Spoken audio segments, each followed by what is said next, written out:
my friend. And hello, ladies and gentlemen. Oh, wait. Hello, ladies and mental gen and everyone in between. Another Lemonade game for you. Aquatic Grave, and I'm also eating fries while doing so.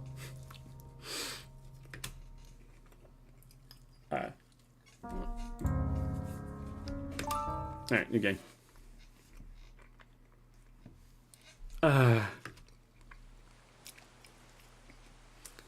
It feels so nice to get away from the hectic urban life. In the city, there's so much that I worry about non-stop. On this cruise, pretty much all of those worries drift away from my mind.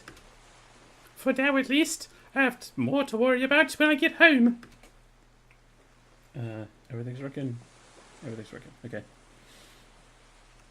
So all I need to do for now is relax. Relax, relax.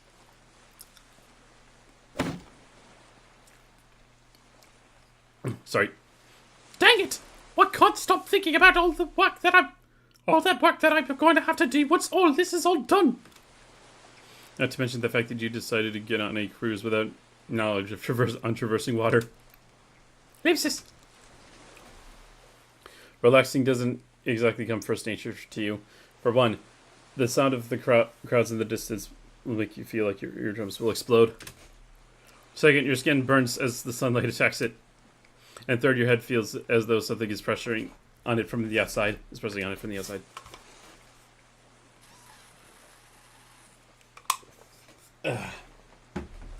Oh, I knew it! I just can't seem to chill out!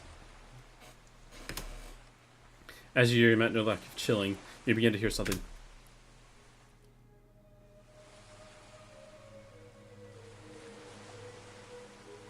Your ears are pleasantly aroused by the singing.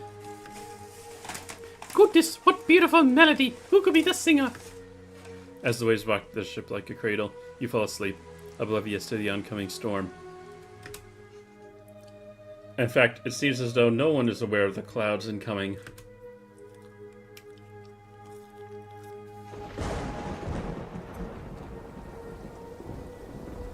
The hurricane's waves sway the massive ship back and forth. In fact, it sways so much that... Oh no. The ship that you're on, I'm going to you capsizes. As you go down along with the ship. So our tale starts with you sinking to the bottom of the ocean. Ugh. Hello? Are you awake now? Are you alright? A fishy odor invades your nostrils. Hey, where's the fish? I see. You still haven't come to your senses. It's alright, you rest, darling. We'll have an amazing life together once you awaken. Ellipsis! After some more time spent unconscious, you're finally up and ready. Okay, you're still a bit groggy, but upon looking at your surroundings, you realize that you're not anywhere familiar. Well, where am I? Why am I in this really cool bedroom?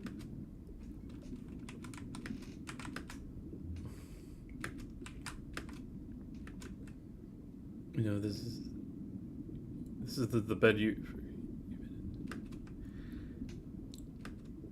Whoever decorated this place has a really cute taste.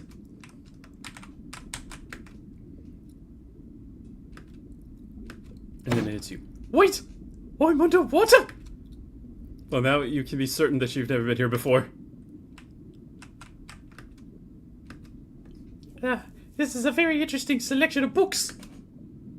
There's no such a place where you can drink from cooking books to books about hair care to self-help books.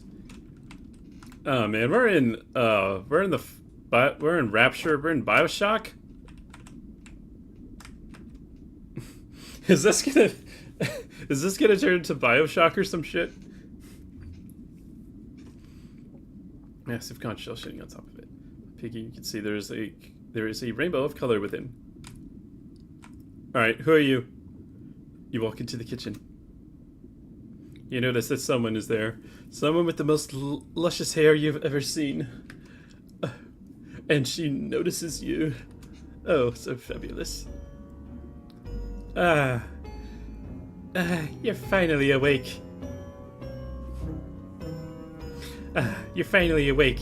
You were trying to cross the border. You're finally awake. That's good to know. Here I was thinking that you died on me.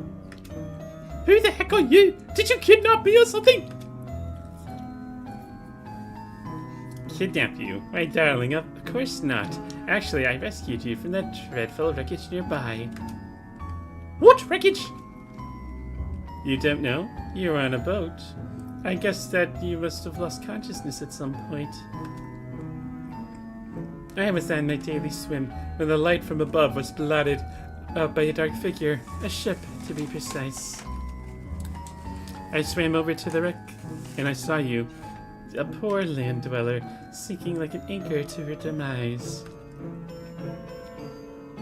Why, I had to save you. I would never be able to live with myself if I had let you die. Oh, alright, that clears it up.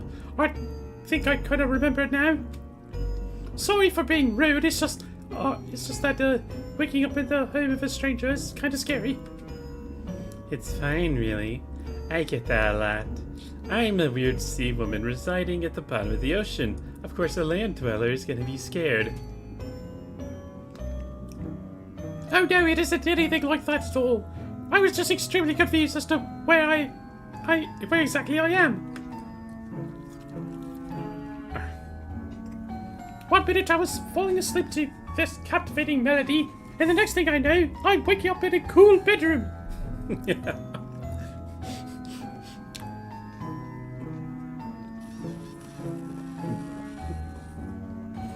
Sorry. Wendy's fries. I'm so sorry. Ha! Funny you should say that. It's been forever since I had guests, so I didn't even have time to arrange the room properly. Just thanks for saving my life. Even if I were awake, I wouldn't have been able to save myself. It's nothing, darling. After being kept up in here for so long, I needed the exercise. Oh, by the way, you're probably starving. You were unconscious for a few days. A few days? Yep, it was a few days. Why do you look so shocked? It's just that I have to go back to work soon. If I'm right about what day it is today. Oh, I see. How about this? Just stay over for a while and dine with me. You need the energy anyways. Well, I am a bit hungry. Oh, I think I pressed something. I'm sorry. No. As long as you're here, you're my guest. You're probably not even in the best state right now, so let me tend to you. Oh, darling, I didn't catch your name. I'm Marissa, and you are? Cordelia. Call me Cordelia. Now, Marissa, my lovely little guest, I'm going to serve you a meal to die for. Ellipsis! The fact that you nearly died, but she said that rubs you the wrong way just a teensy bit. But at the same time. She did mention that she's been alone for some time. For a long time. So I guess I'll cut her some slack. I probably should leave soon, but I don't know how long I've been here. And I need to get back to work. But at the same time, I feel pretty bad about just leaving the woman who saved me. After putting in a little bit more thought into it, you decide, there's no harm in staying for a while. Food's ready. That was pretty sorry. That was pretty fast. I should probably sit down in a bit.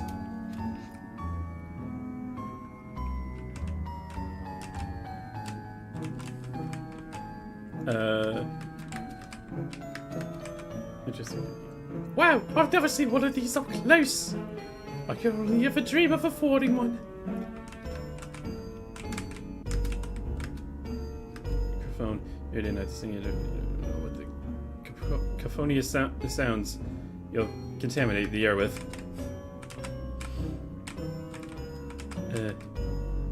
How a fridge operates under an underwater home is beyond me.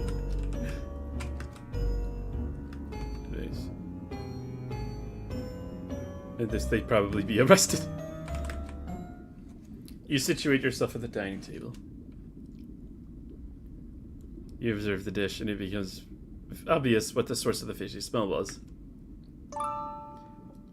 I prepared this especially for you, specifically for you, Marissa. Now, how did you know this is my favorite food? Gut instinct.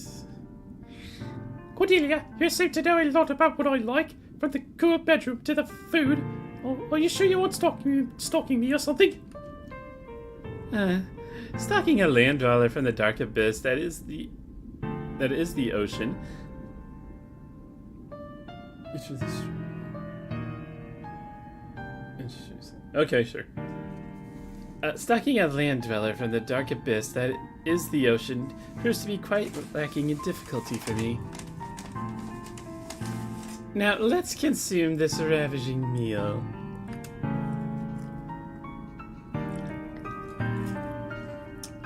You pick up the fork and knife, and the fork knife,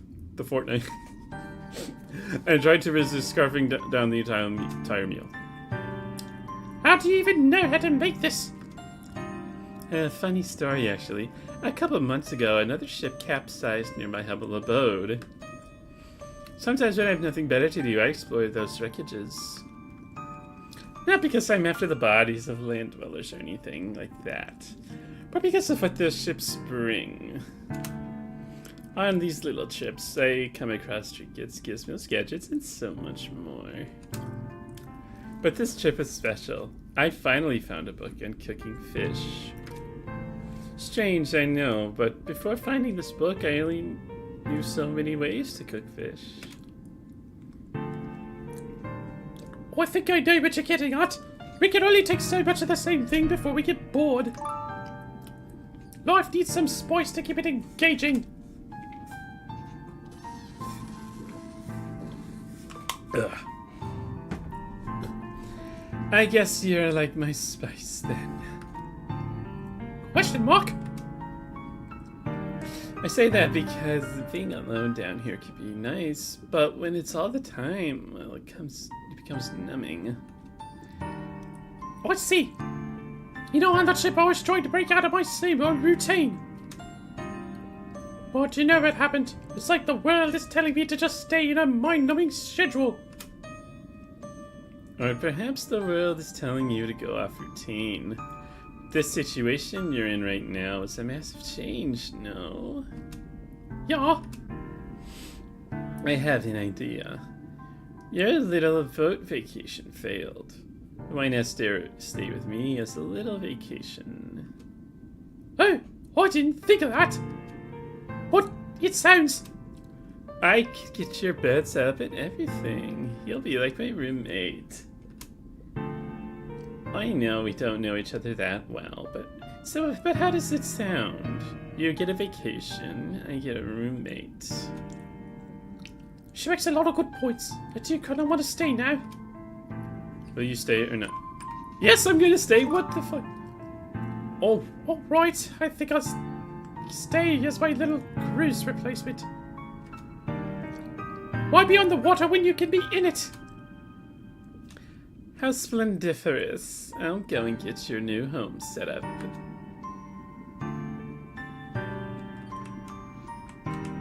Ooh. Oh, is there nothing over there? Okay. Fish juices. How's your day? It was good, thank you. How's your day? Let's see. Ooh. Loading in it. This must be the exit.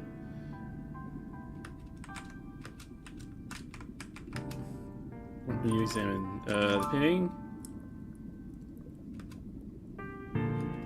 The envelope. Table?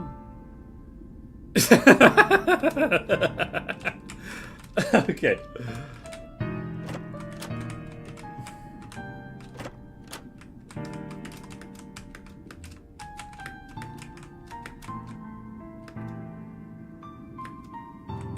some reason you wonder if you can move the bookshelf.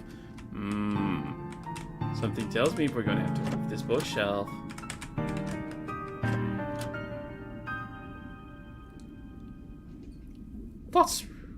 That's really cute. Goodness, Marissa, you startled me. Oh, well, sorry about that. It's fine, really. It's been a long time since I've even been startled by someone. Anyways, enough of that. How do you like the room? I didn't get to do too much, however. I hope it suits your tastes.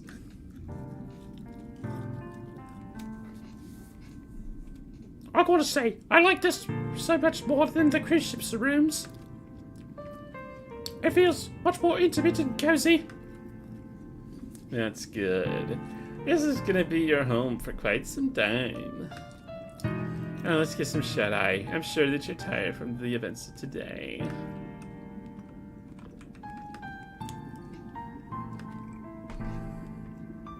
Nope, I hate sleep. Wait. Wait.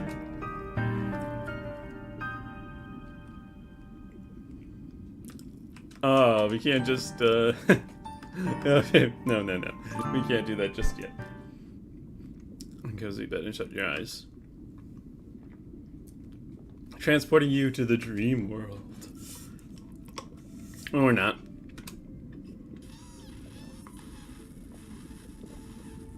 Ugh. Oh yeah. The music tickles your ears. It's that melody again. I'm not just hearing things, am I? You wait a bit to regain yourself, as you're more likely to be hearing things if you're not composed. But even when you aren't feeling groggy, you can still hear it. I'm not going insane, am I? And which is thirst for knowledge, you should probably search around a bit. Oh, where's Cordelia?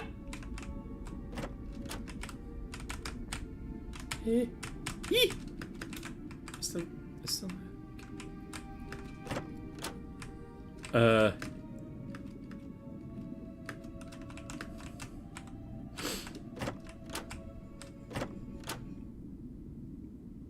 Oh, Cordelia, it's just you. Yeah, I thought I was thinking that someone broke in. Mari, you seem to have quite the habit of startling me. Hey, sorry again for that. Wait! Mari! Just ignore what I said. No, I think it's cute. Alright then, Mari. Anyways, what are you doing here? Well, this is my home. I roam where I please. You can't help but notice that she faintly smells of salt water. Or maybe that's just the water from the pool. But Cordelia is also dripping with water. Don't mind the water. I went up for a midnight swim. And in that deep dark void called the ocean? There's nothing better. You really don't know how someone could be. You don't know how someone could like being underwater at night, surrounded by nothing but pitch black. Well, Cordelia is much braver than I am, that's for sure. Let's get you dried off, Cordelia. You're completely soaked. Two of you rush to the bedroom, not to do anything weird. Once Cordelia is dry off, neither of you feel like sleeping. You both just lay down in your respective beds, gazes fixed to the ceiling. You have quite a bit on your mind. Maybe I should ask her about that song. Hey, Cordelia, can I ask you something? Of course. There's this song. I've been hearing it over and over and over again in my head. It's the same song I heard before the ship sunk. And I heard it again just a while ago. That's why I woke up. But I think I'm going crazy. I couldn't find it where it was coming from. Could you perhaps describe the song for me? It's kind of hard to put my finger on it, but it sounds relaxing, but in a bittersweet way. I think that I know what's going on. That song is known as the Siren's Call. Sirens? Yes, Myri. A sirens. You really shouldn't be too surprised that sirens exist, considering this is an underwater homes. A siren's call is meant to hypnotize those ensnared by the lovely melody. Usually, sirens attack ships seeking to sink them by hypnotizing the crew. Then they take people captive, keeping them as pets, if you will. Are you saying that a siren attacked the ship that I was on? Are you saying you're a siren? What? What? That could very well be the case. But I don't want you to worry about that. As long as I'm here, they're not going to be able to take you from me. Why do you say that? I have my ways of stopping bad things from coming. Cordelia, how do you know all this stuff about sirens? I've lived down here a long time, all by my lonesome. It's a no-brainer that I know a thing or two about those that reside here. Although Cordelia speaks in such an upbeat tone, you can't help but feel as though there's a bit of sadness in her voice. Oh, I'm doing the exact opposite of that. I went for seductive. Ellipsis! Mary, what's wrong? You don't know why you've begun to feel terribly for Cordelia. It could very... sorry. It could very well be a result of the fact that you tend to think more in the night about whatever haunts you. Or maybe it's the idea of living in this dark abyss for a long time that fills you with pity. Or maybe it's because you try to see meaning in everything. Maybe Cordelia doesn't feel as lonely as you initially thought, or maybe she does. In the end, after toying with your thoughts, you bite your tongue. Nothing's wrong, I'm just really tired. I guess that we should be getting rest now. Good night, Mari. Good night, Cordelia.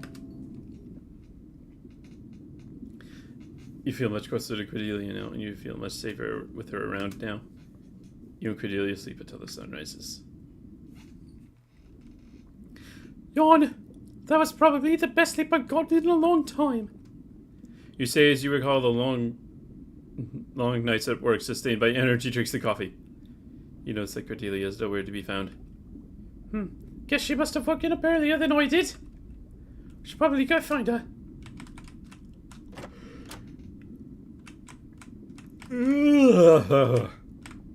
Oh, Jesus.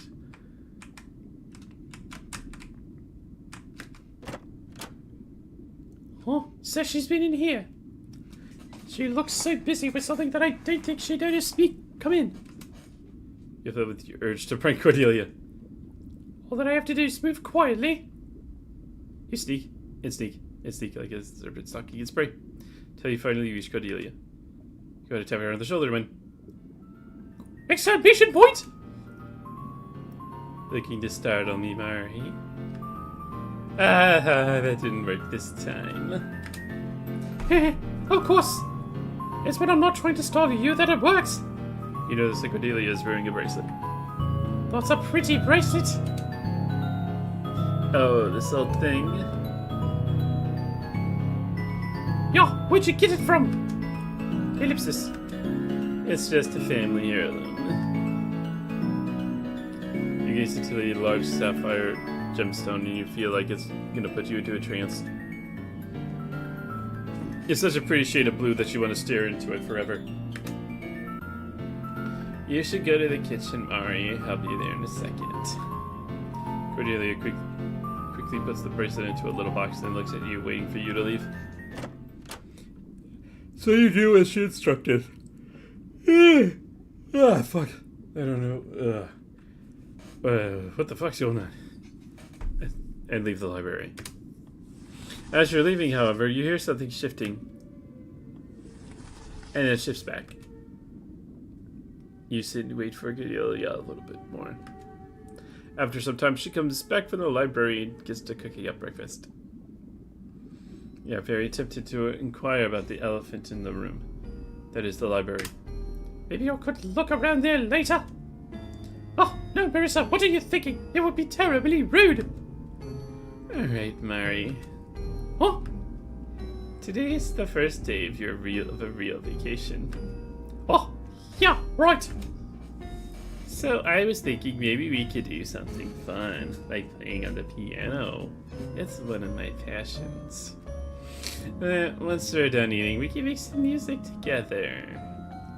Sounds good.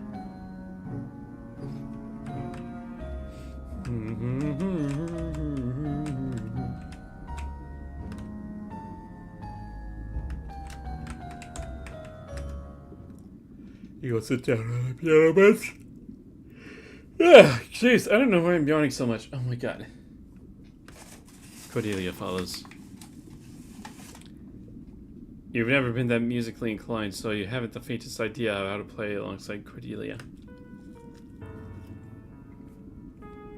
Mari, do you need help? Nope. I think that you do. All of your chords sound so disharmonious, to put it nicely. Sort of like a whale undergoing the transformation from calf to adult. When that happens, their songs become rather ear-grating. So when they hit puberty. Really, it's fine. Nonsense, Mari. Let me guide you. Every master of music started from somewhere.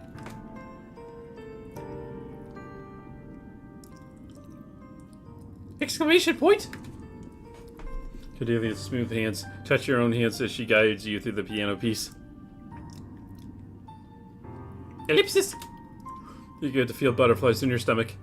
Cordelia continues to guide you, keeping a firm grasp on your hands. Eventually, the two of you finish the piece, but you insist on playing it again with Cordelia. To which she happily obliges. The two of you continue playing the piano until you both feel as though your eardrums will bleed out. Nighttime falls and the two of you go to bed and arise for another day of fun. Prophets.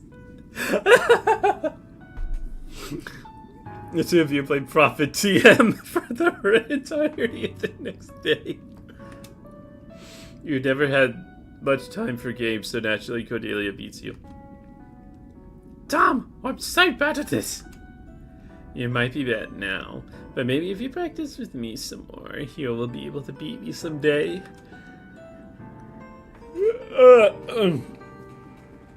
Is this Monopoly? Yeah. Yes, it is. The way that Cordelia said that she said that doesn't make you feel as though you've been put down, however. You feel as though she sees potential in you. The next day, Cordelia gives you a little tutorial on makeup. Mari, this looks ravishing on you. I'm surprised that you never got into makeup. I tried, but I wasn't really good at it. Besides, I'm way too ugly to even cover up my face. Nonsense, Mari.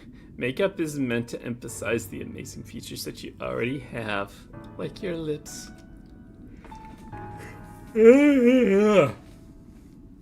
Cordelia carefully applies lipstick to your lips, even holding your lips a bit to prevent smudging. Besides, Mari, I actually believe that you're quite cute. Oh, really? Why else would I tell you? As a punchline to a joke. Then why do I have to... Huh? Why do I want to squish your cheeks till you pop? Ha ha ha. Every night that you stay with Cordelia, the two of you have more moments where you feel butterflies in your stomach. Heck, even at night, the two of you would lay down next to each other and chat. You felt as though you'd explode with emotion every time Cordelia did this. Of course, though, Cordelia would eventually return to her own bed to rest. and you would sleep with the knowledge that Cordelia would protect you from anything. So your mind is able to enter the dream realm every single night. Though the dream realm for you is more like a vague recollection of memories. For better or for worse. Ugh. On one particular night, it's definitely for the worst. Barista! Are you even listening? Oh, sorry, of course I am. Yeah, right. You clearly didn't listen to me when it came to the makeup. I told you last time to wear makeup when we're out in public. I am wearing makeup. And a lot of it too. That's why I was kind of late today. I know I could have asked you for help, but I didn't want to bother you. Oh, ex-girlfriend. What kind of girl doesn't even know the basics of makeup? Ellipsis. And it sure as hell doesn't look like you're wearing makeup. Oh, really? Thank you. I thought I went overboard. It looks like your natural face. That's not something to be proud of. Look, Marissa, if you're not even going to bother looking nice for our dates, then I'm not even going to bother being nice. Ugh. Oh, I'll be better next time. Both of you to assume they'll even be next time. She was boisterously laughing as those passing by look at the two of you. You sink in your seat. Your face feels hot, like you're about to begin sobbing on the spot, like a pathetic loser you are. You just feel like a little girl who needed someone to love her. You wonder if this is what love is supposed to feel like. People have always said that love is give and take.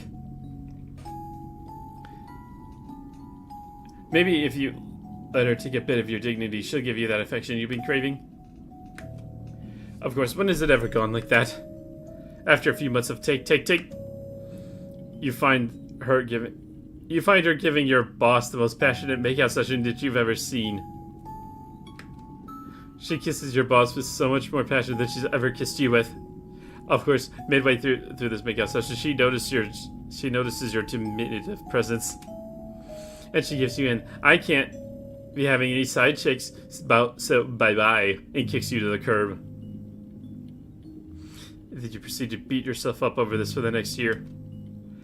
How can I let myself get with an almost cartoonishly terrible girlfriend, you ask yourself, desperately hoping that your mind would give you an answer. All of the red flags are there for the aggressive messages, followed by a shower of gifts, to the blatant disregard of your dignity when outside. And yet you stayed for a long time, trying so hard for her approval, hoping that by some miracle she'd finally love you. Even though you haven't known Cordelia for very long, you feel an almost inexplicable pull towards her. You can't quite put your finger on why you feel this way towards Cordelia, though. You've always been into bad girl douchebags that made your life a living hell. You've never been into a woman that just seems so good. Yes, indeed. Yes, indeed. She's done more for you than anyone on the surface has, at the very least. After a few nights of staying with Cordelia, you realize that you're gonna have to leave soon. So you decide to get to know even more about Cordelia. It's looking quite fast. It's looking quite pretty outside. You got a little error to fix there, isn't it? She says she, as the outside is blanketed by an aquatic darkness. It is surprisingly nice all the way down here. Ellipsis. Mari, I can tell that you're perturbed. What's the matter this time? You know, a couple of days back, on the day we met, actually, you mentioned something about loneliness. How living down here can be nice, but isolating. I don't mean to sound intrusive or anything, it's just... Why do you live at the bottom of the ocean? Ellipsis. Oh, shoot, Cordelia, I'm sorry, I take it back. It was a bit too insensitive, wasn't it? No, it isn't too intrusive. No one has ever cared to ask me that before. Ellipsis. Not that I ever answer that question. How am I to remain a fascinating figure if there's no air of mystery around me? Ahaha! Why do you ask such a question now? It's just that. Sigh. It takes every ounce of mental energy you have to squeeze the following out of your mouth. I have to leave soon. Ellipsis. Exclamation point! It's fine though, because we'll have to make these last few days worth it before I leave. Ellipsis. A silent eternity passes before she mutters next words. Leave? Leave me?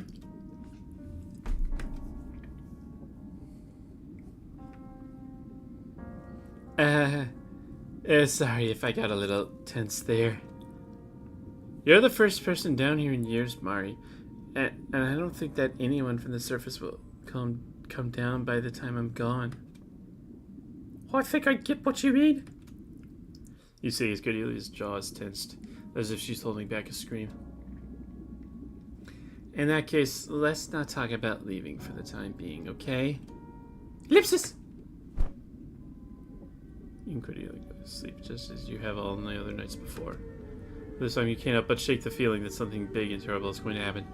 Granted, that is the way that you think.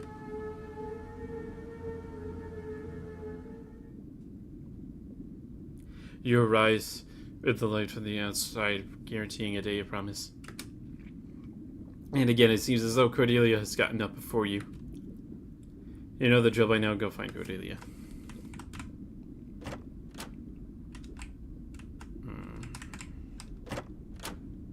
Oh, wait, I could have gone to the, I could have gone to the bookshelf that could be moved. This is the second time I find you here, Cordelia. Where are you going right now? Unfortunately, we're almost out of food, so I'm gonna go get some. From where? The underwater marketplace. It's what you land dwellers call a grocery store. I shouldn't be gone for too long, alright? Okay, I'll see you soon. Ellipsis! Now how am I going to pass time without Cordelia?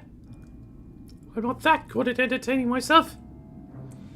There's actually a myriad of things you could do here. Oh, wait, can we actually open the envelope?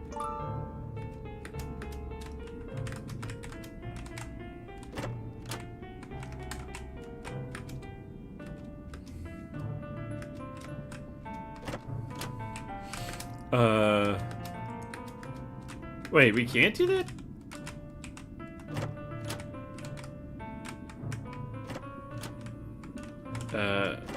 It...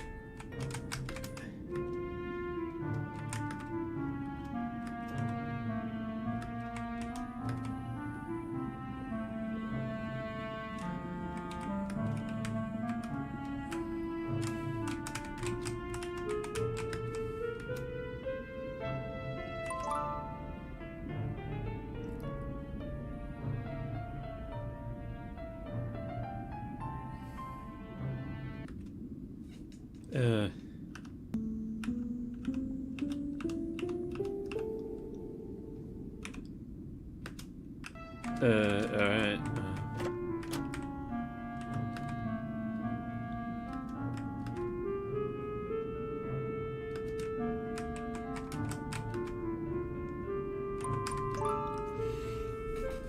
A sheet of paper.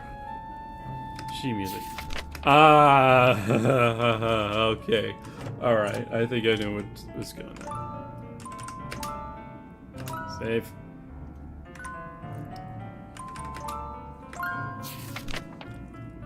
Oh god, I don't know how to read this.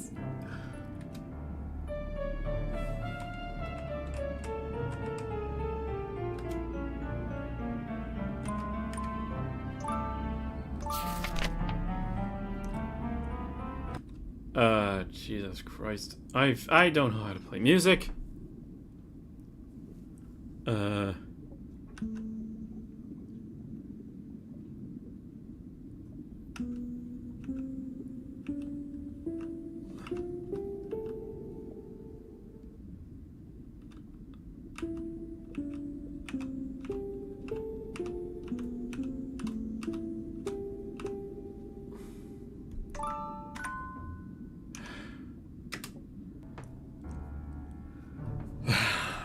Hold on. 1 second. I'm gonna check. Okay, you know what? I'm gonna cheat because I do not know how to play music.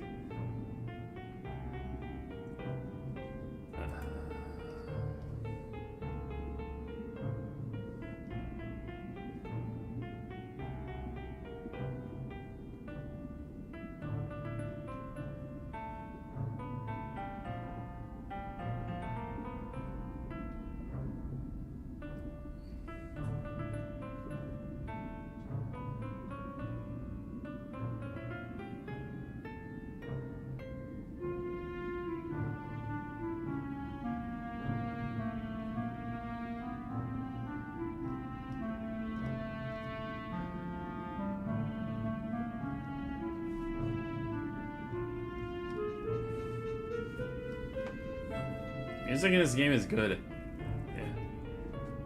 Yeah. Oh no.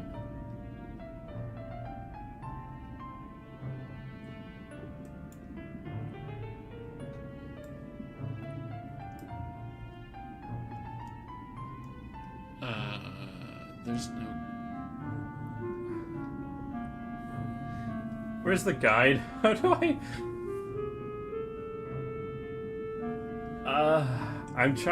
I'm looking at the itchy... I'm trying to find the Itch.io,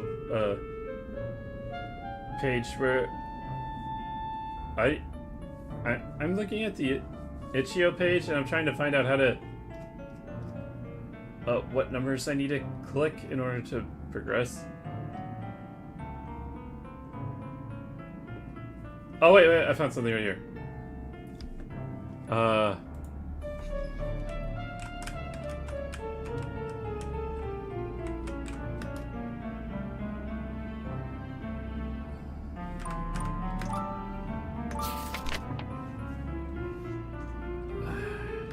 Shit, I don't know how to read sheet music.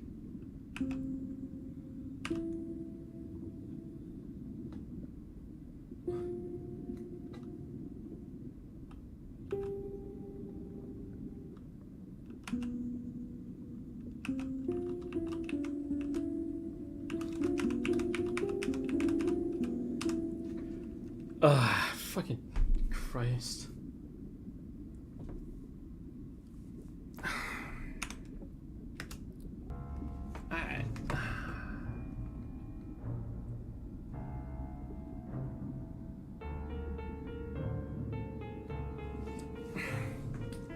Wait, I need my phone. What? Okay. Look this up. How do you...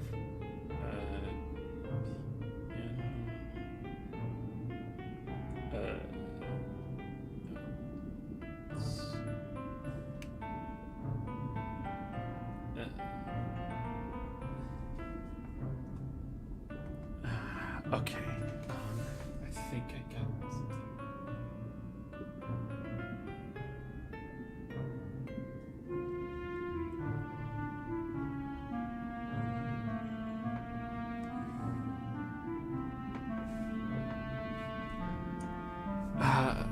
Okay. Okay.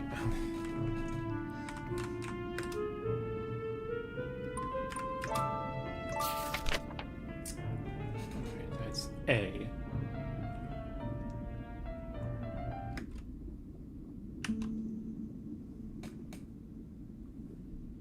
G is 7.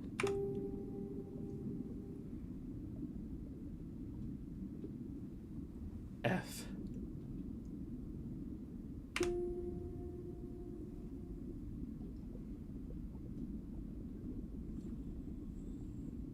C. B.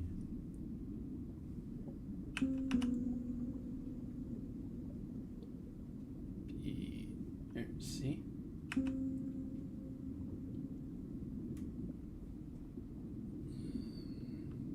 A. Oh wait, no. A is...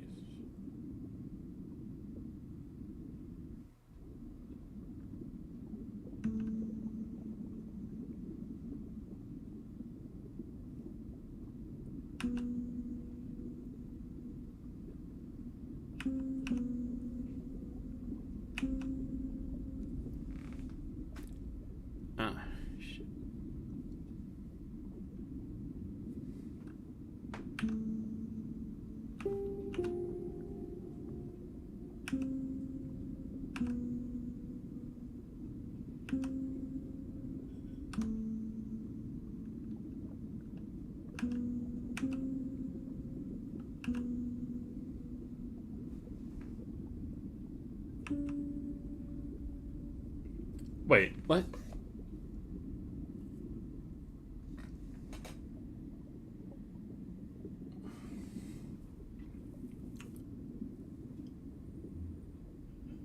Okay, wait.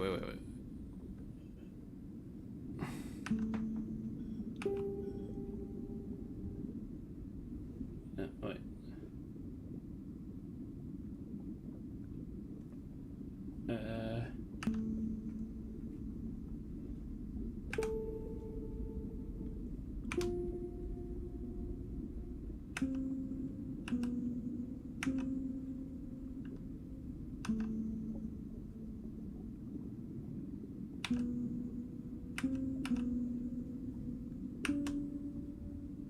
No, wait, that's oh,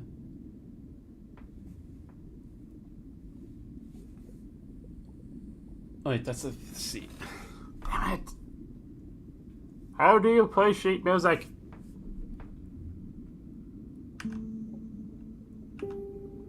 Oh. No.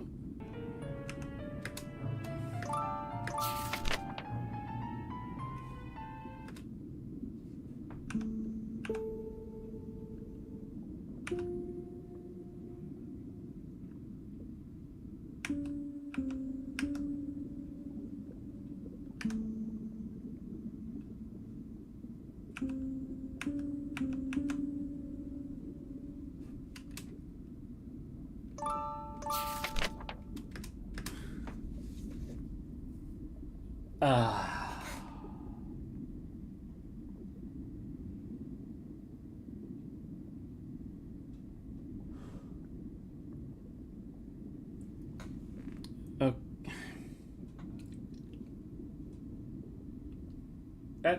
What? That's it, right? A G A G F. Wait.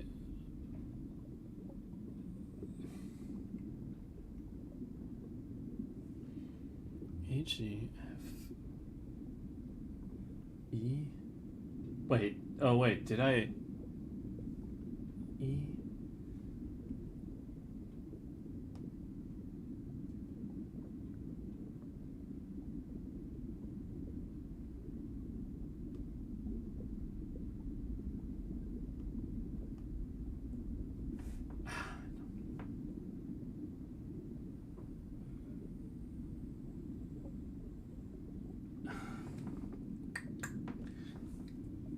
Okay. Wait.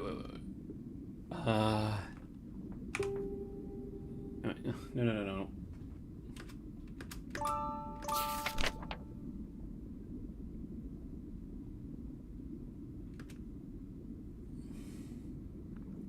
So that's A.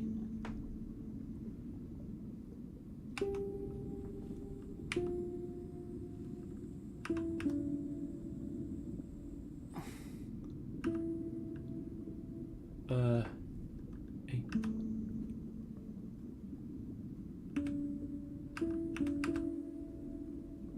No?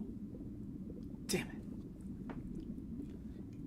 Okay, that goes F6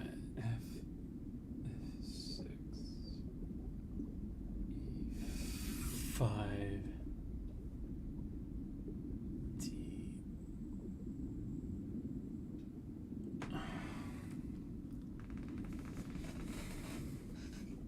Wait, do I need to press those two buttons at the same time?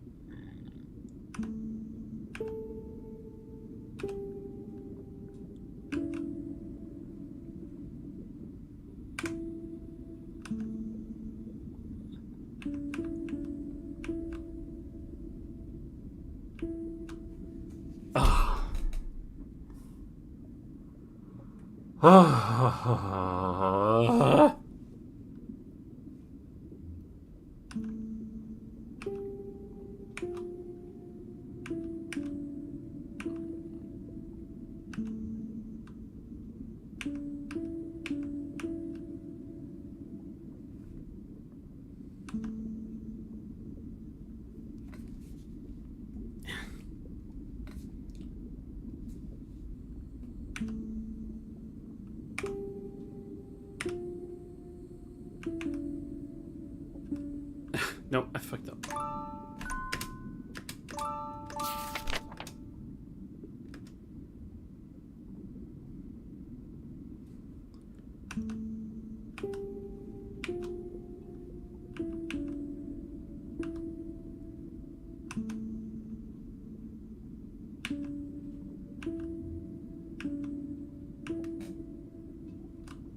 No, is that not it? What the fuck?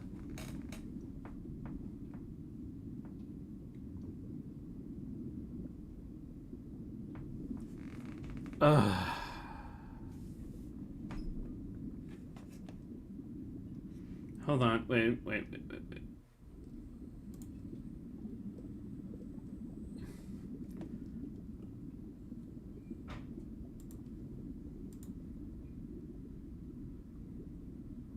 Alright, let's see if somebody else has the. I'm trying to not look at spoilers really bad, but.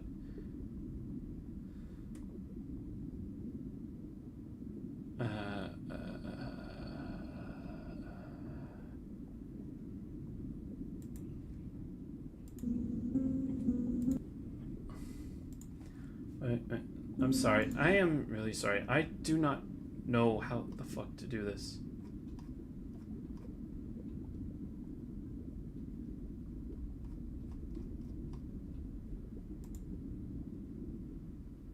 Wait. Okay, I found the... Okay.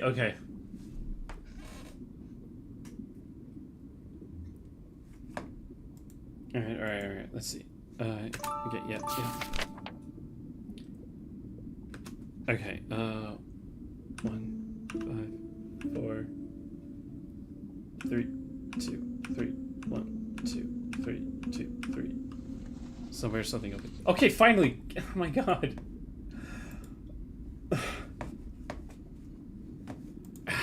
You see the familiar. What does Cordelia have sheet music for that song? Nope. Out. Okay. Like, Jesus Christ.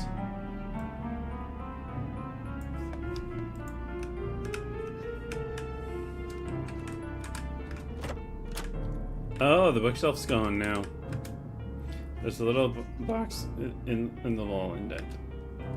You open the box and find the sapphire bracelet that Cordelia wore the other day.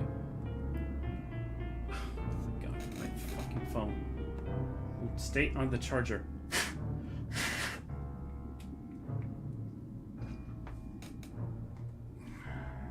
God effing damn it, my fucking phone. I swear to God. Stay on the goddamn charger, you asshole. Okay.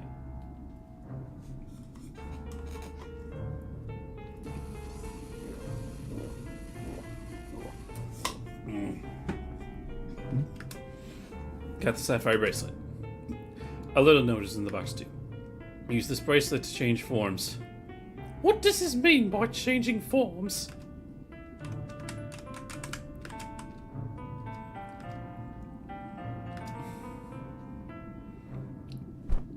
Oh wait, oh no. Oh no. I probably should have closed the thing. Somehow, I don't know.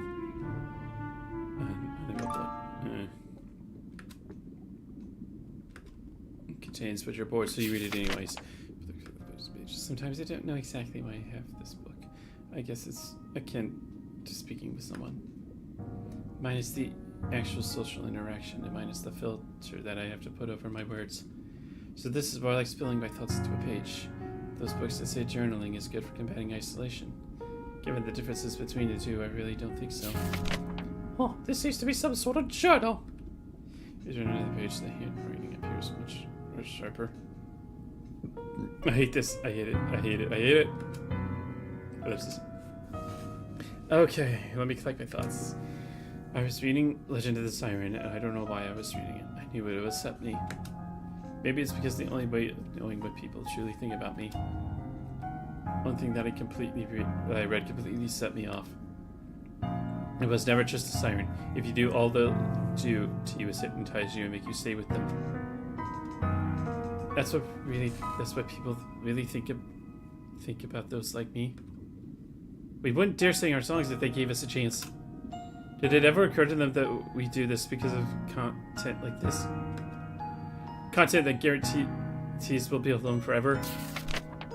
You frantically flip through another page, thirsty for more information. Yesterday, a massive ship sank during the thunderstorm. Let's keep in mind that I had nothing to do with it. A young man was sinking, unconscious when I found him. I decided to take him into my humble abode, just so that he could heal. Everything was going so well, but somehow he came to the conclusion that I was a siren.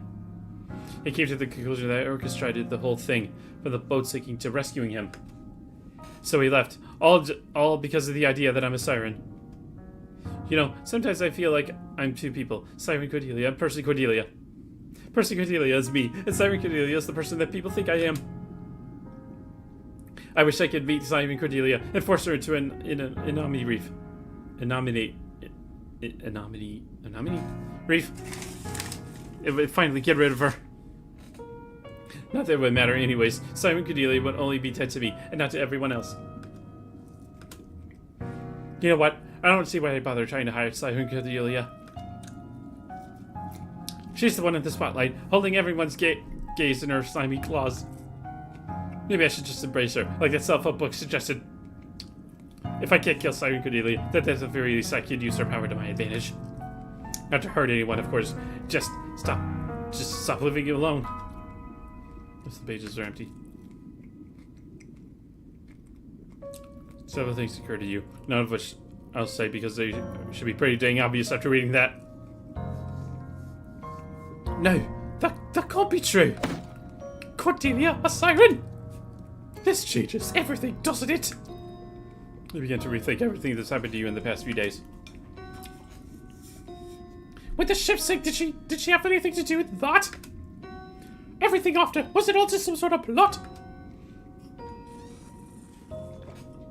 After this realization, some things make a bit more sense, but others make even less sense.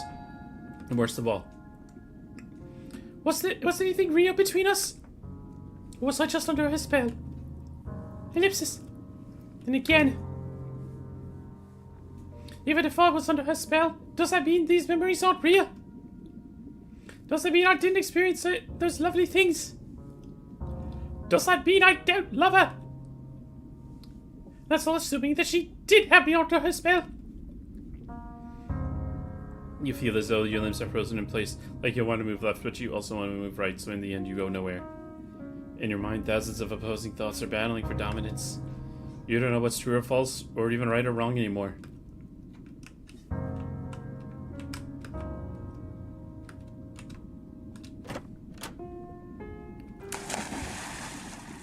She's back! Oh, that was a nice trip. That bracelet worked like a charm. No one even looked at me all weird. I better get putting all this away. I'm really like go to the Cordelia right now. Not with the knowledge that you now have. Part of you really wants to get out. Oh, I need to think.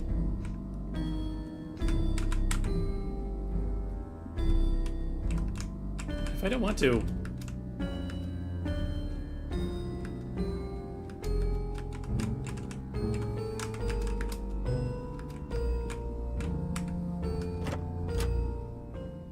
And here's where you could just get the heck out of this place.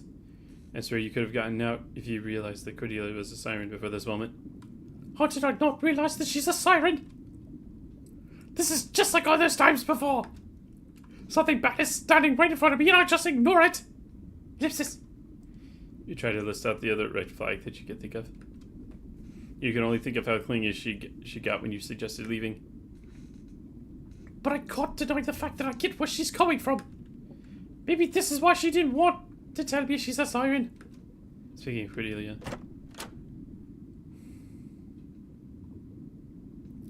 Great, Cordelia walked in on you trying to process everything. Mari, what are you doing here? Your heart's aflutter now, pounding so much that you wonder if Cordelia can see it. You can't tell if it's because of the butterflies in your stomach or because of this rising, horrid feeling in your chest. Oi! Cordelia, I need to ask you something. Yeah, I go first. What are you doing here? Well...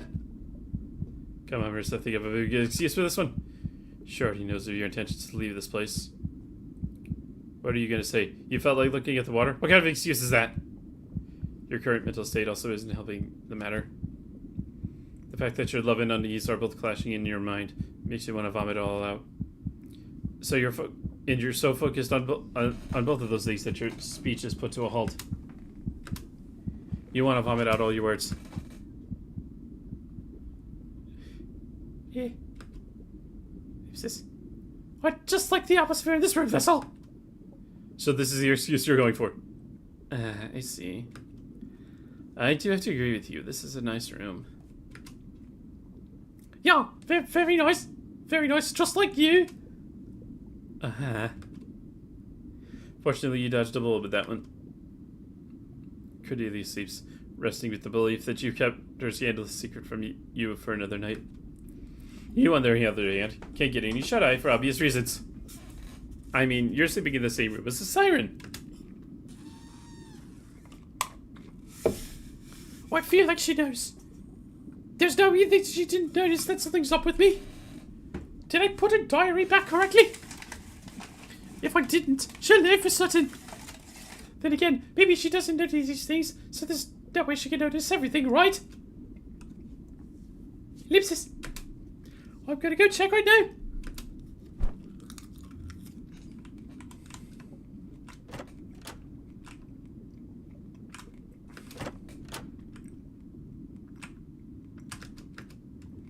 Strangely, it seems as though this bookshop closed on its own. Right, all I have to do is figure out where this book is supposed to go. Though your memory fails you, you attempt to use logic to figure out where to place the diary. However, the diary is in hand. Mari? Exclamation point! Well, looks like you've been caught red-handed. Haha, Cordelia, fancy meeting you here. Mari, what are you doing up at this hour? Cordelia looks at what you're holding. Cordelia obviously recognizes her own diary. And what exactly are you doing with that book? This book. It's just organizing. Oh, fuck! Ah, God! What? I didn't hold anything. I swear to God. No, I really like organizing things, so for no reason. It's a no-brainer that you were peeking. Why is there no history button? Fuck. Ellipsis. Bravo, Marissa. You're truly an outstanding actress. And now, thanks to your award-winning performance, Cordelia's probably gonna put you on a leash or eat you. Or even worse, she'll make you think that both of those are indeed awards. Ellipsis.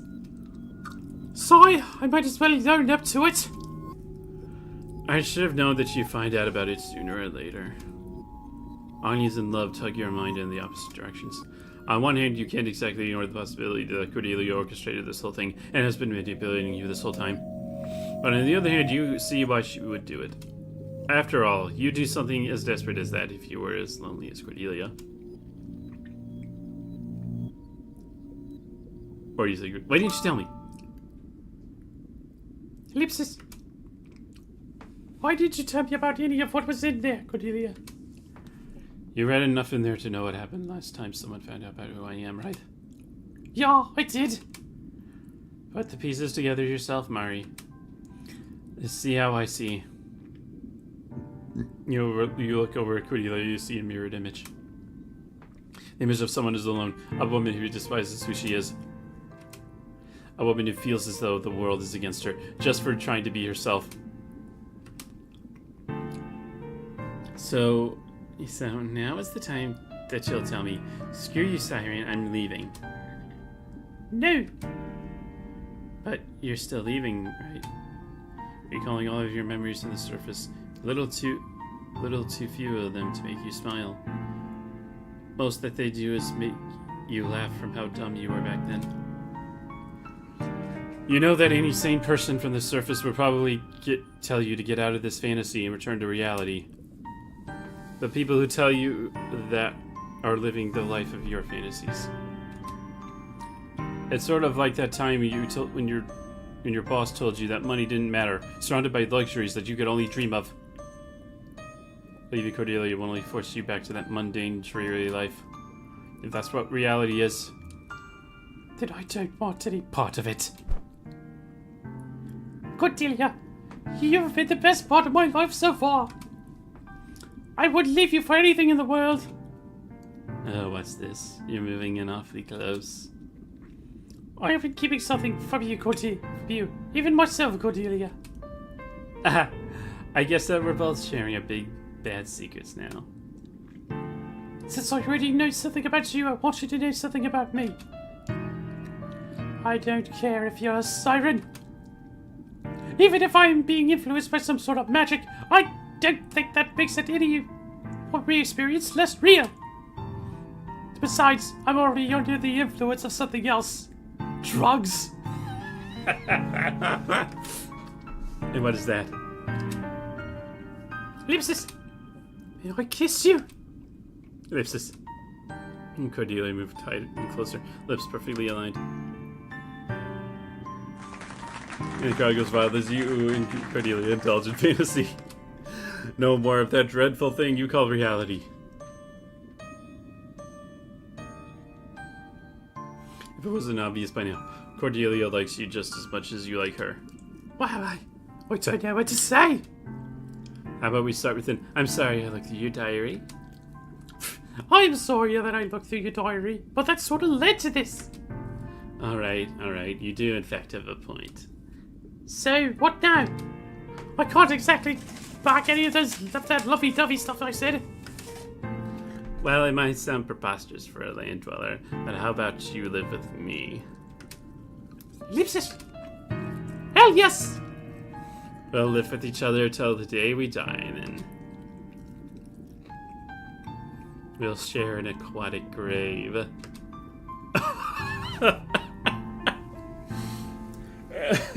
Okay, you're gonna end. Is that how it ends?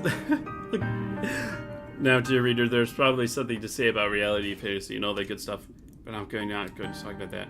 To get to this point, you'd have to be willing to completely give into this romantic fantasy. Instead, I'm going to talk about how two souls manage to come together in a sea of loneliness. This was, in fact, a love story. Mary was a bit unconventional at the beginning, but by the end, our two lovers were happy together, ignoring what they had suffered for in favor of each other's company. Okay. Just gonna make the last words of the make the last words of the game the title. You know what?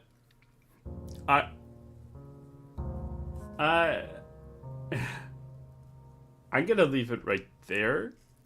Actually, no.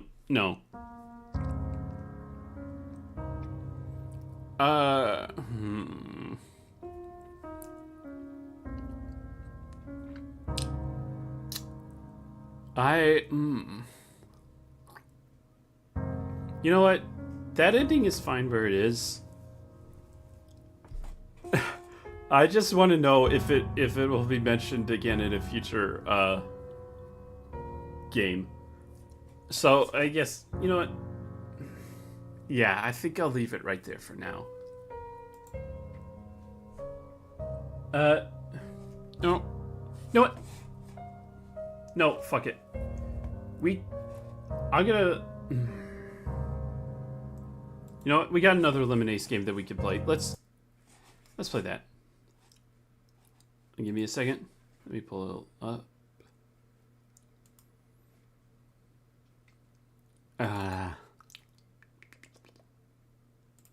Love it.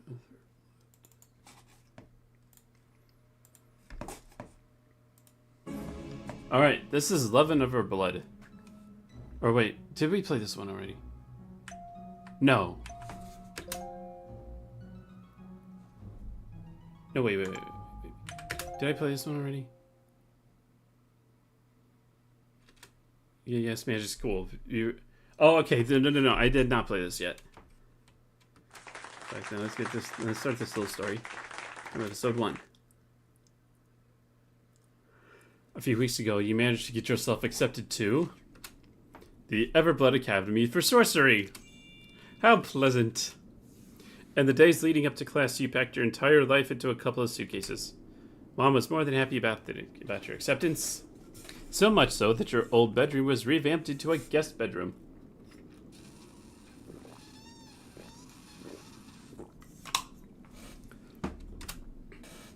Gone were all the cracks in the walls, the questionable heater, and the hard bed, painted over with money your mother claimed to not have.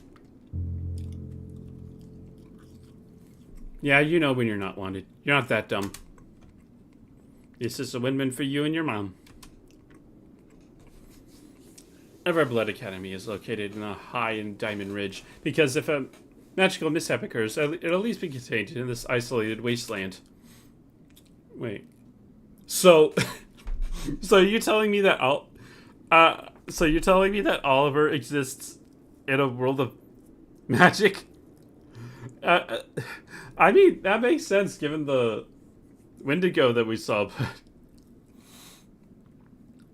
but I don't know. At least Lemonace's world is like got a whole bunch of fun shit. I like it for that. You've never seen snow before. You'll have to get used to it here. After a long-ass carriage ride, you're dropped off at one of the dormitory halls. The building is adorned with stone arches, golden statues, and even a few balconies for some of the suites. Perfect for jumping off of. You're greeted by cold air that prickles your entire body.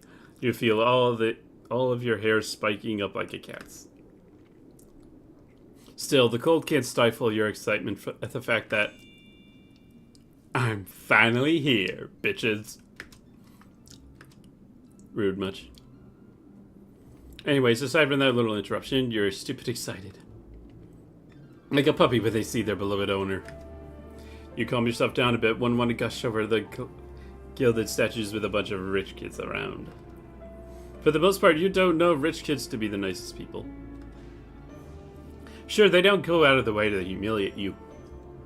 But you can't help but think they look at you like some poor puppy. Hell, even the one well-off person you liked was kind of like that. He always seemed to overcompensate for something. Well, I really want to get a good look around here. Sadly, I'm too carriage-lagged. Well, there's always room tomorrow to explore a bit. There's nothing more you need to do today. You have all your stuff, you have your schedule. All of that good registration stuff was before this wondrous day. You lug your luggage up the stairs of the residence hall, grateful for how little you have. Though it'd be quite the disservice to call this place a residence hall. This is a whole-ass castle, for fuck's sake. Might not be a castle to some of those wealthy kids, but it surely is to you. Think about rich people makes you think about that friend you had years back. He was probably the closest to wealth you've ever gotten to. Even then, the cashmere turtlenecks and wool coats weren't much compared to these massive halls. Ah, the good old days. Damn, I'm too young to be getting all nostalgic. I haven't seen that guy ever since the move. Wonder how he's doing now. As soon as you reach your room, you flop on the luxurious bed, not even bother to unpack. You can wait a day or two. As you sleep, the thoughts of your old friend drift back to your mind.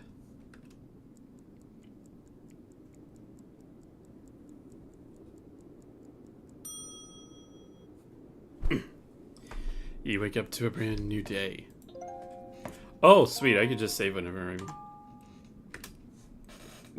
After that, it's your first day at the academy. Ah, rise and shine. You're gonna have a great day today. You wake the fucked up and practically jump out of bed, throw your flannel on, brush your teeth, shove some textbooks into your pockets. Because what prospective mage doesn't shove random shit into their infinite pockets? Then you rush the hell out of the door. Even though you're not late. In contrast with how you feel, it's gray, gloomy, cold outside. You're not used to seeing this much snow and ice outside, but you'll adjust eventually. The warmest piece of clothing you have is a flannel jacket. And it's not gonna do, yeah, that's not gonna do jack shit here, but it's better than going out in a t-shirt and shorts. Yeah, I just need to find where my first class is. Where the heck did I put my timetable? Ah, got it. Looks like my first class is Hexing 201, room 505, Great Tower. You look around to see a massive tower illuminating into the distance. No way in hell that's not the Great Tower. You rush over to the massive tower, snowflakes stinging your flushed face. True, you don't need to run. That's why you woke up 2 hours before classes. There's always the chance that you get lost, arrive to class late, and make a shitty first impression. Then you're gonna have to do even more to gain the respect of others. You had your time punking out in high school, now it's time to get serious. Alright, I'm here at the inferior tower? Well, the signs never lie. Ugh. And here you are, about to wallow in your misery. At least I got my daily run-in. Guess that's one way to cope with the time and energy you wasted. Given the fact that the grandiose tower is so-called the inferior tower, you see no reason why the stout tower should be the great tower. So you run in the direction of the petite tower. As you enter the stout tower, you realize why it's called the great tower. But this tower lacks in height, it makes far up for in airiness. Not a single soul is in here with you. Now maybe it's because of how early you woke up. Still, it doesn't make it feel less eerie. At least you're going to be the first student to class. Back at your old magic school, you were pretty notorious for being a complete mess. Most thought that it was because you were some kind of punk, but you really just had no clue what the fuck you were doing. But this is a new start for you, a chance to finally become the electricity mage you always wanted to be. You slowly pace down a bit, wouldn't want to be caught running in the halls. After all, that would give off the impression that you're some kind of punk. Not to mention that you look rather silly, tripping on the icy ground. You pause. The clanking of what you think are heels continues. Looks like you're not the only one here. Probably a professor. Come on, Adrian, time to make a good first impression on the professor. You straighten your posture as much as possible. You pull out your books, some books from your pocket. Look as studious as possible.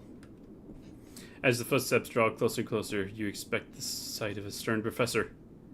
Much to your surprise, however, a tall young man...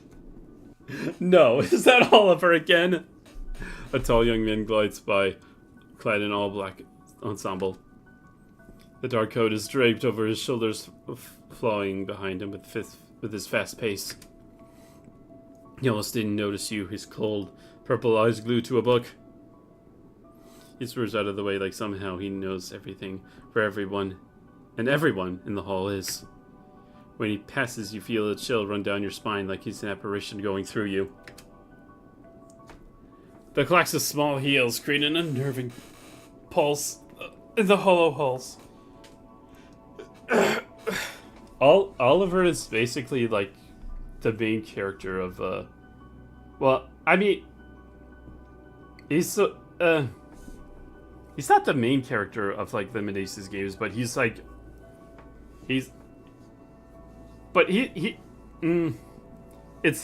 of like Oliver. I think Oliver's supposed to be like the tone, like Oliver is to the Lemonade games what Tony Stark is to the MCU. I guess that's how you could look at it. But yeah, Oliver is basically like the main character-ish, in massive air quotes.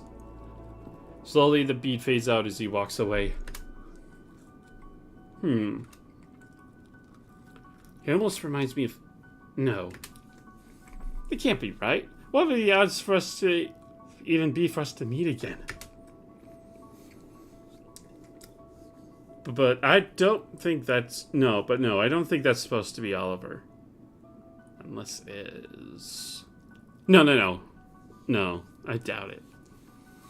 The spontaneity the spontaneity of it and the man's pathetic look are enough to convince you that you are hallucinating.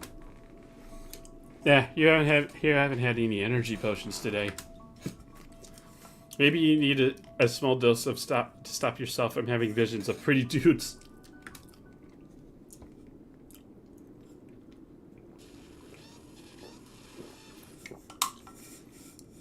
You slowly make your way to room 505, the man's presence still lingering in your mind. You can't quite put your finger on why you're so fixated on him. Yeah, you've seen many pretty guys before, but this one almost seems to have ensnared you in his gaze.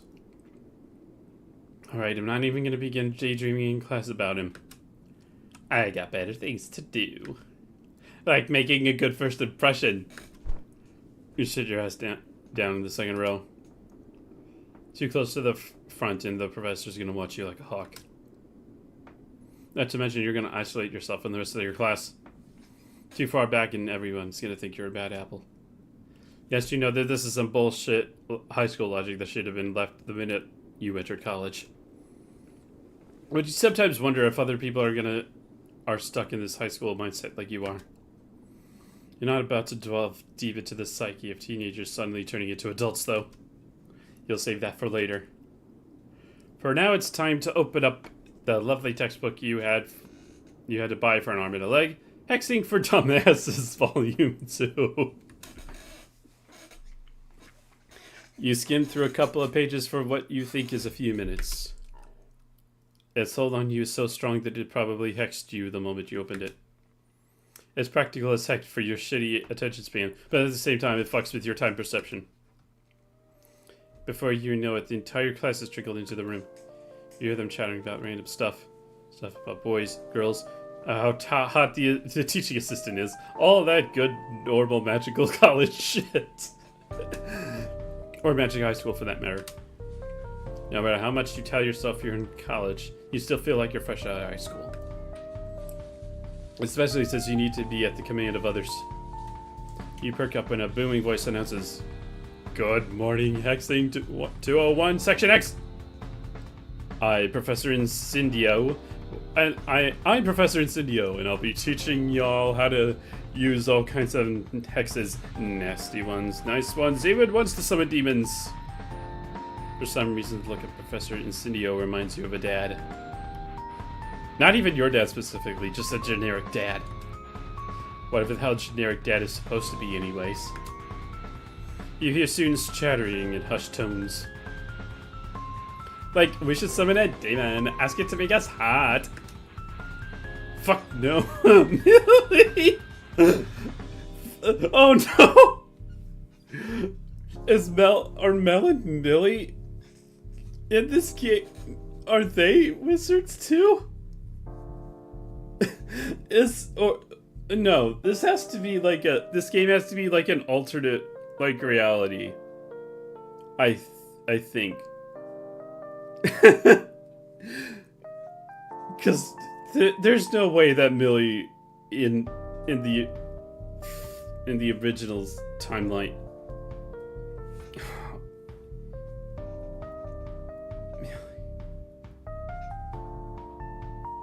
I did another live stream of another Eliminace game that featured two girls named Mel and Millie, okay? And it was the same. Look, I think that okay. I think that maybe this one game, is like a separate universe from the main Eliminace universe. And so I guess the main Eliminace universe is just like the one that's grounded in semi-reality. Like it has Wendigos and shit, but that's pretty much the extent of it. And I think this is like something new or something. But yeah, Millie is like... Yeah, Millie is another Eliminace character who already appeared in a previous game. Fuck no, Millie! Terrible idea! You're lost. Ah, Christ, I'm running out of water. Professor Incendio makes note of the chattering students. Placing his wand to his jaw, he announces, "Settle down, class." Ah, voice enchantments. What lovely things they are. You hear a high-pitched ringing in your ears, but everyone shuts the fuck up. Now, where were we? Oh, right. I want you all to meet your TA. Professor Incendio beckons over to a tall young man. Ellipsis. His eyes look to be glued to his tall, heeled boots. Wait a damn minute. It's that guy again. So I'm not going batshit insane. The man beside Professor Incendio stands in silence for a bit, like he's assessing the rest of the students. He finally opens his mouth. Oh, it is Oliver! Okay, so I'm right. This is an alternate universe. Okay, that makes sense. My name is Oliver Cypress. I'll be your TA for the semester, as Professor Incendio stated. I'm a junior plant mage, so you can come to me with questions about your classes or potential career paths. You can't quite put your finger on how to describe his voice. The closest comparison you can make is to Snow, called Blisssoft. Something about that name rings a bell. Cypress, Oliver Cypress. Where have I heard that name before? You hear some female students, and male students, tittering a bit. It looks like this Oliver guy was the subject of those discussions about the hot TA. His face remains statuesque as he looks over the students until he reaches you.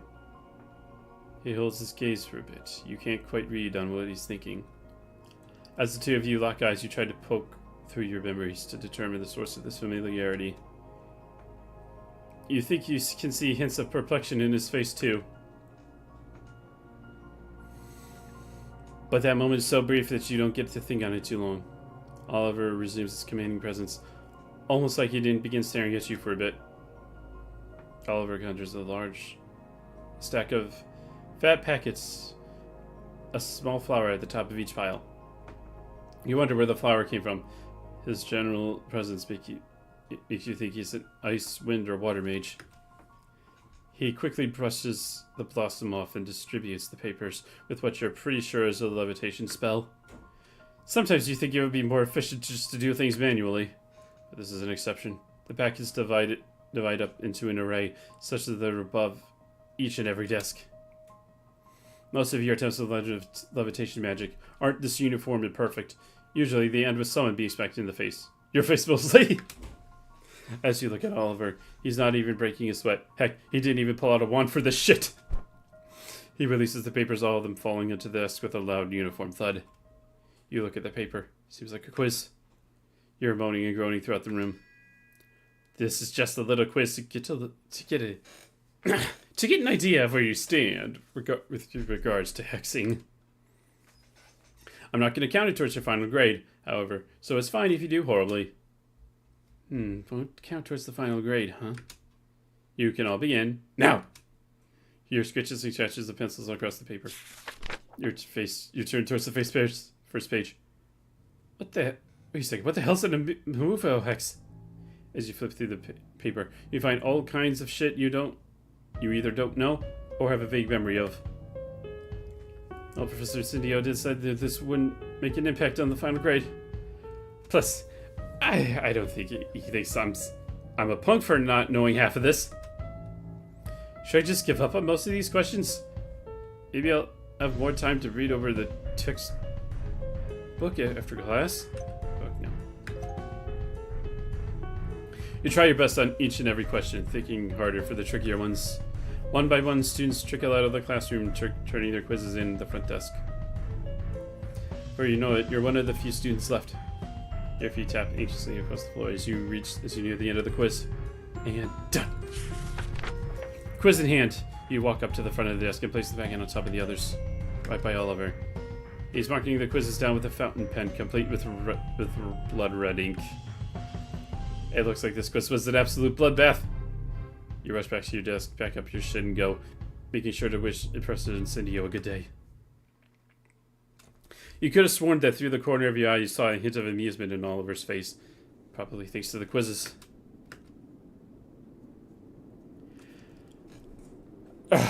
Okay, I need to stop right there, because holy shit, my jaw hurts. Alright. Oh, fuck. Okay.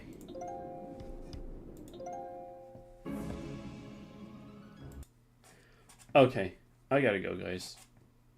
Because my jaw hurts and I'm out of water.